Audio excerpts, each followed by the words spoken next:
Welcome to Delenda est Carthago, a curmudgeons.net podcast. I'm one of your hosts, Andy. And I'm your other host, Aaron.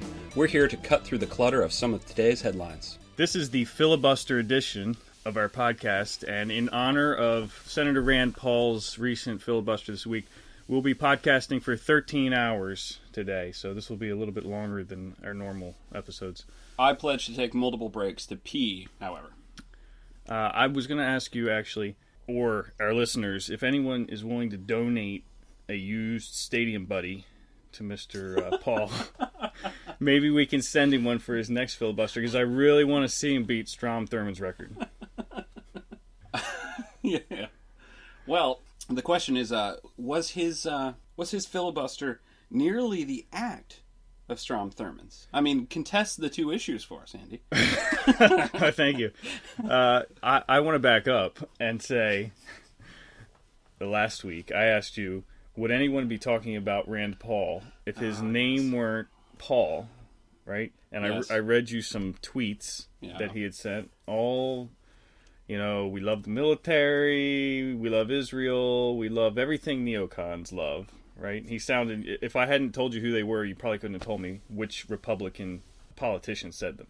Well, the problem is he echoes his new favorite sparring partner, John McCain. They might as well be brothers. Well, except on this filibuster issue. There's one filibuster issue. So, to that question, I guess we could say, after the filibuster, yes, people would be talking about Rand. Oh, certainly. Right? Yes. He's now... Prior to that, the only attraction was that he's everyone's favorite libertarian because he is exactly what the media wants in a libertarian. Even though that is not one. Even though he doesn't say he's a libertarian. Exactly. So, now he did his filibuster, and if we go back a little bit... If I may. Yes. Before we go on further. That's the exact reason the media likes him so much. He had this reputation built up because of his father's name of being a libertarian. And the Tea Party. Though he didn't claim any of it. Right. Fair and justified enough. But what's great about the military is... same thing. No, I mean, what's interesting about the media's use of that term, libertarian, is that they can both use it to condemn him one moment. Mm-hmm. And then when he seems to be saying the things they want him to say, they can turn around and promote him as the libertarian. They can put libertarianism in a box and make it be whatever they want it to be. Exactly. So to go back, this started with a supposedly leaked, who knows, memo from Eric Holder about who can be drone murdered and where and when and why. And it basically said we can do whatever we want because we've made up this justification that the whole world is a battlefield, which I think is actually what Rand Paul just accused McCain of after his filibuster, right? They think the whole world is battlefield, which apparently so does Obama and Eric Holder. Whole world's a battlefield. You're a terrorist if you might ever in the future think something we don't like. We'll label you a terrorist now, and we can kill you now. And so that's kind of what sparked some reaction from some people. I'm not sure what sparked Rand Paul. I have a feeling it's politically motivated. No, I know. I don't believe that. I know you don't believe that for a second. Sure, it's the driven snow. Yes. Anyway, what was I saying? Sparked some controversy. So what sparked his filibuster? The memo. Not the memo, though. Was Brennan, right? Oh, yes. So we got a guy now confirmed previously to the filibuster, a nominee for the CIA head. Right. Because we can't go through those fast enough.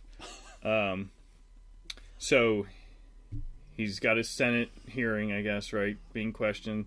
Mm-hmm. He asks Holder and Obama to clarify their position. Can you kill Americans on American soil with a drone or any technology, really? Right. And I'm going to hold up Brennan's nomination until you answer my question. Yes. Which, after the most hilarious part of the story, after the 13 hours of no peeing, and multiple Snickers bars, Eric Holder says, "Oh, I didn't realize that's what you were asking." The answer, of course, is no. And then Rand Paul votes for Brennan to be the...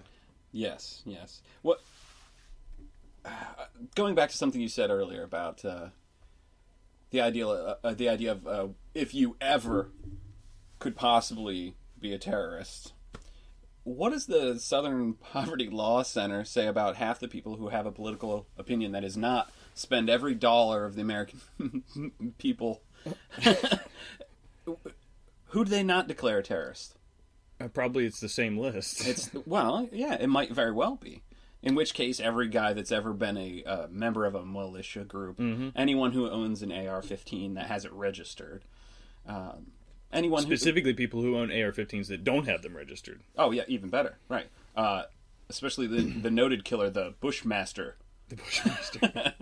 So I guess what I'm getting at is the idea that even if you could never be considered a terrorist in your own mind, or half the guys with an AR-15 out there are probably the most quote-unquote patriotic people you could ever meet. They love the country, despite its many errors and its horrible ways of dealing with other countries. Despite not being one in your own mind, someone will someday think you are one. We don't know what 10 generations and 10 administrations from now are going to do with their newfound powers. Well, and to his credit, that's kind of what Rand said, right? Yes. I mean, I think he was being a little disingenuous when he said, I believe Obama that he doesn't intend to use this.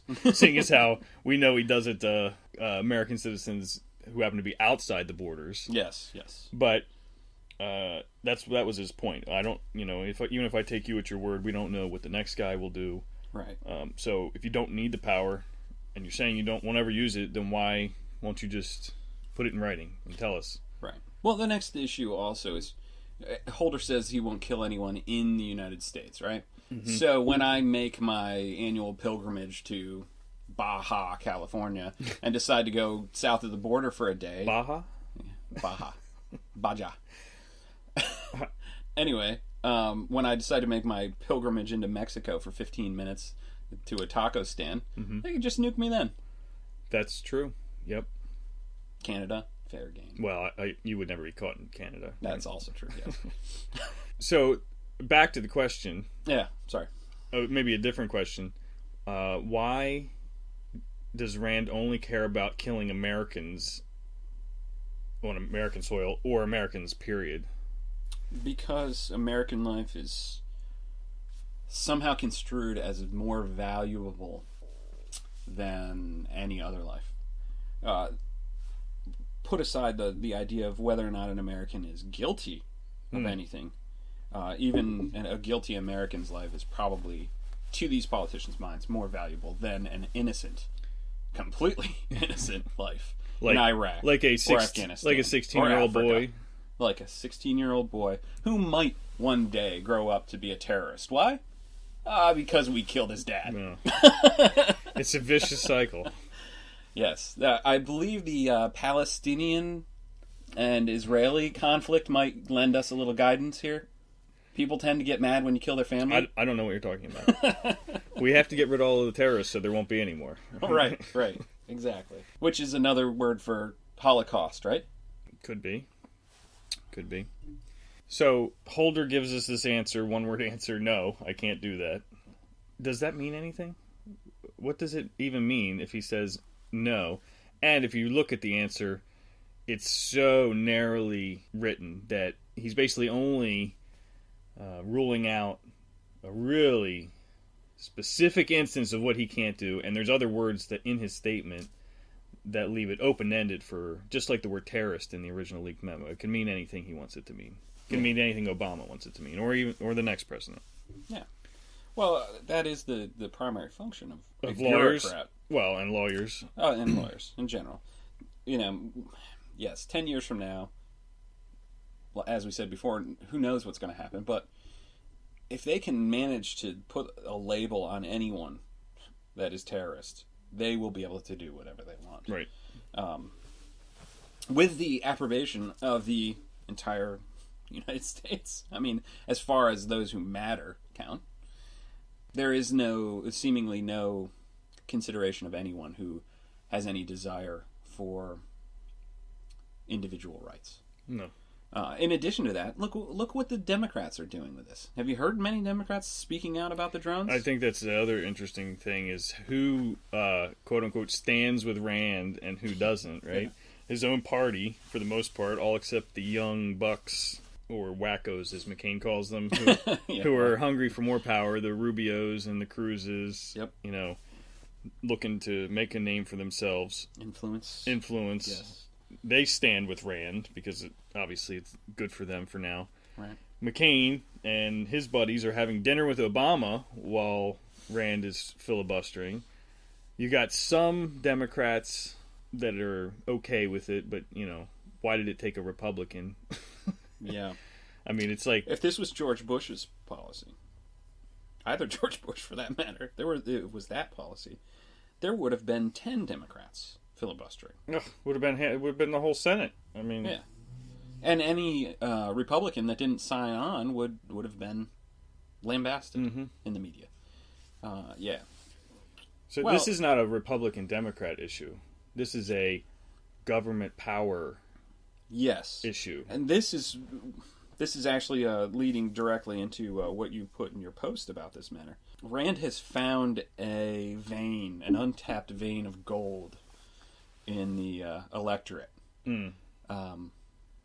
Fortunately, neither one of us foolishly cast votes for any sort of political office. I was going to say, this is a nice thing about not caring and not having a pony in the race. You can sit back and watch the carnage. Yes, exactly. But I do think he struck this, I am my dad but light. I'm my dad but tolerable. Yes. He's gained that persona or that false front. Well, you want to call it that. I can't say for sure. I don't think it's that he doesn't have principles. He just has the wrong principles. Well, yeah, certainly. Yeah, I guess false fronts. He's not a libertarian. No. And he doesn't hold those values of personal liberty, individualism. Yeah. He doesn't even hold the small government ideals. Oh, no. Small government should exist, perhaps, in his mind, but not when it can be conflated with military spending. Right. Or military influence. Or supporting our friends in the Middle East. Yes. Oh, yeah. Aid would be low on his priorities as far as cuts would be concerned. But to go back to the point I was trying to get to, that you made so well in your post, I believe that you are correct. There will be 4 years of him running for president. I think that previously untapped audience of people who are right-wing enough to hate the government, but not quite right-wing enough to bucket when the time comes. Yeah. I think they'll flock to him in droves, and I think that's going to drive him toward a candidacy. So is he going to be competing against Jeb? I don't think that another Bush is going to make it. Really? I think even the Republicans can figure that math out. You think Jeb waited too long? He's been out of the limelight too long. Yep. Yeah, Jeb, if he was going to try it, should have tried it immediately. Brother to brother. Yes, brother to brother. He's been out of office now for 8 years. It'll be 8 years it'll be at least 8 years by the time the election comes around. Yeah. Where he hasn't really done much of anything. You're right. And compared to Romney, just the image. Yeah, he's a clone. Yeah, right? It's, but just his personal, how he actually looks physically. Oh. He doesn't, he's not the strong, stereotypical Republican, Ronald Reagan looking guy. Yeah, no cowboy in this man. No. The one thing that he does have going for him, and I'll give him credit for this, is I believe he's a fluent Spanish speaker. And he's married to a Hispanic woman. The Republican Party right now is high on this, of course. We can fix this. We'll throw somebody that has some connection with Latinos. They'll automatically vote for us then. Yeah, but is that going to be enough? I think. Oh, no. But that's what I'm what I'm saying is the posturing on the Republican side is we will fix this solution by throwing something in the hole. The hole is we don't have a non-white face. I don't know if they can stomach actually putting up a non-white face. No. And I'm not sure that they can find the right one to fill the hole. So maybe the next best thing is to throw somebody with some Latin connection. I think Rand has an edge there, though, because he's going to attract the younger crowd. Yeah, well, that's right? true. Away from, maybe, away from the left. The problem there is that he's going to be pulling people from our base. Essentially, when it comes down to it. I have no base. I'm not running for office. Yes, I know, but like-minded people, much younger than us, of course. Like-minded people, however, I think he will pull some people away from us. Ron didn't so much because he never ran for anything outside of Texas. But on a national scale, right, I think he will get the LP people, the Libertarian Party people. I think he'll pull them so quickly. There's only like 5 of them. Well, I realize that, but you know what I mean. And I think he will start to dig at our base, too. Yeah. And I keep saying our base. We actually are the true Libertarian anarchist overlords. No one actually has figured this out yet, nor does anyone listen to us, because we're actually are anarchists. We're the puppet masters. That'll be the day. All right, I've had enough of Rand. Yes. Good golly. North Korea? North Korea. Don't tell me that you actually believe something outside of what the newscast would tell you. I don't listen to the newscast, so I don't know what they're telling you. True. What are they telling you? I heard something about... I read the BBC, a large failing of mine, but I do read it. Largely, they might have a decent read on this. I read recently that while the South performs exercises, the North, of course, is threatening to nuke, literally nuke, several of the sites, especially where American forces are involved in the same parading. A joint demonstration. Yes, yes. However, the BBC seemed to immediately skew things and say, of course the North does this every time someone's looking desperate, or every time that there's a crisis. They're like Obama. They manufacture crisis. And there's no crisis that you can't is worth wasting. Yeah, exactly. We'll either make one or we'll use what's at hand. Yeah. Yeah. The one thing I see about South Korea is the new president. She is the first female president, which I think is going to open her up to a lot of criticism if she's not tough. While she gave much, while she was running, she gave much support to the notion of cooling things down with the North, and well, I guess that's the wrong phraseology for diplomacy, but making warmer relations with the North, cooling off the animosity, the military. Yes. So she did that during the campaign, but I'm not sure with this bluster from the North that she'll be able to mitigate the situation without resorting to some toughness and opening. And otherwise, she's going to be open to much greater criticism. How much of a puppet is South Korea of the UN? Are they going to be the UN or the US? Isn't that the same thing? Yeah, pretty much. Aren't they going to be forced to sanction North Korea themselves?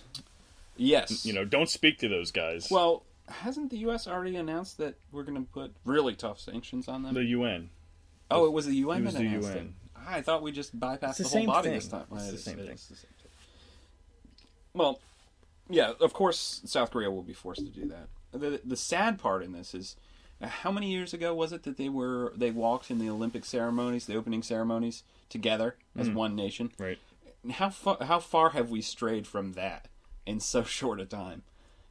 When was that? Disgusting. I can't remember for sure. I can't say that it's any. I wouldn't think it would be over 12 years ago, though. Wow. But in 12 years, say it was 20 years. Even if it was 20 years ago. And that was under Kim Jong-il. Yeah.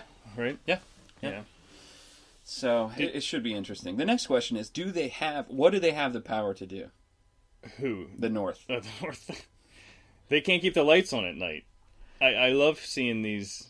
Well, and the movie that came out last year, the remake, Red Dawn. Oh, yes. Right? So typical propaganda piece, right? First of all, no original thought from Hollywood, right? You can't write an original script. So we go dig in the archives, find something that was halfway decent or popular before, and remake it. So they did that, and instead of the Russians, now it's the North Koreans invading the mainland U.S., which makes perfect sense to me. Makes perfect sense with tanks and planes, and even though North Korea's fleet of anything is old Russian junk that no one wants anymore. No. if anybody thinks that they could launch a missile with a warhead on it and have it make it out of the Sea of Japan, it's just crazy. But that's the fear-mongering that's going on. Exactly what I was going to say. I think the reason that everyone's in such a tizzy with this now is the thought that, yes, they have done tests, and South Korea is so close. If it weren't for the proximity of South Korea, no one would be worried about North Korea. Now, on the flip side, of course we all should be terrified over Iran. Who doesn't even have a nuclear weapon. Exactly. But they might get one in any second. Yeah. Never mind Pakistan. Never mind India. Never mind Japan.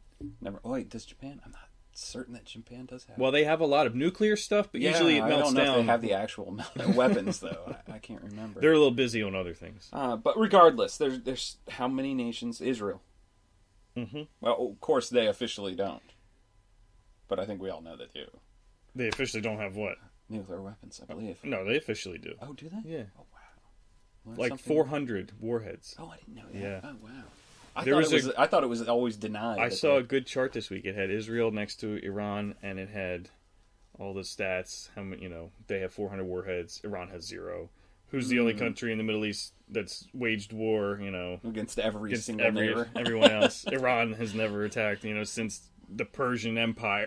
Yes. Oh, speaking of the Persians. Oh, yes. I wanted to bring this up. Andy is reluctant because Andy's reluctant.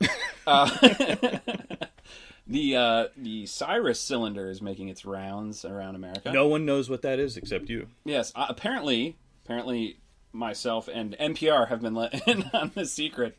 Of course, they told me.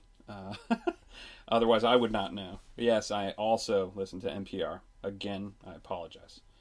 The Cyrus cylinder could possibly be, anyway, the first recorded until we find a new manufactured one. The first recorded references toward an idea of individual and general human rights. Cyrus was a king of the Medo-Persians, and he set people free. Some of you, very few of you in this day and age, but several of you may know about the biblical story of the Israelites being allowed to return and rebuild the walls of Jerusalem. Well, this was that same man. He did indeed set all the conquered people free.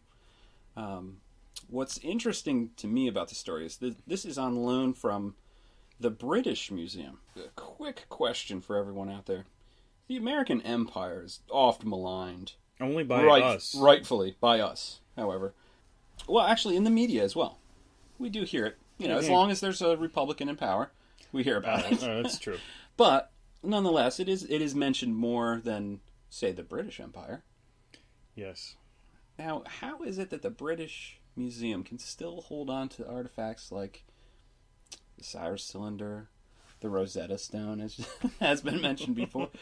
How is it that they're able to hold on to this stuff? They have more nukes? Oh. Yeah, that's about the truth. Speaking of empires, a quick note on the name of this podcast. Delenda est Carthago, since apparently Aaron can't say it without laughing. Also true. I actually came across this phrase in a letter from Tolkien, and I'll be posting about that. But a little background on it. In English, it means Carthage must be destroyed, and it was used by Cato the Elder, Roman senator, in almost every speech that he ever gave. And Cato even used this phrase in speeches that had nothing to do with foreign policy of the Romans. But essentially, it was a rejection of diplomacy and a dedication to total war and an effort to exterminate the enemy.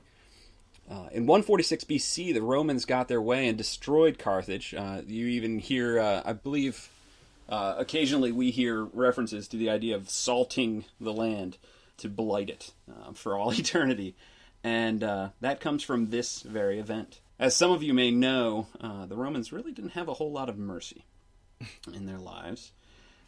Not a whole lot of concept of that. Here at Curmudgeons, we like to use this very phrase as a tongue-in-cheek reference to the United States' own desire for world domination, and the idea that we must even indoctrinate in our schools a hatred for other races, nations, and creeds in order to keep the American people happy when war should break out. That's all for this week. Tune in next week where we'll talk about more world events, politics, culture, and anything else we feel like.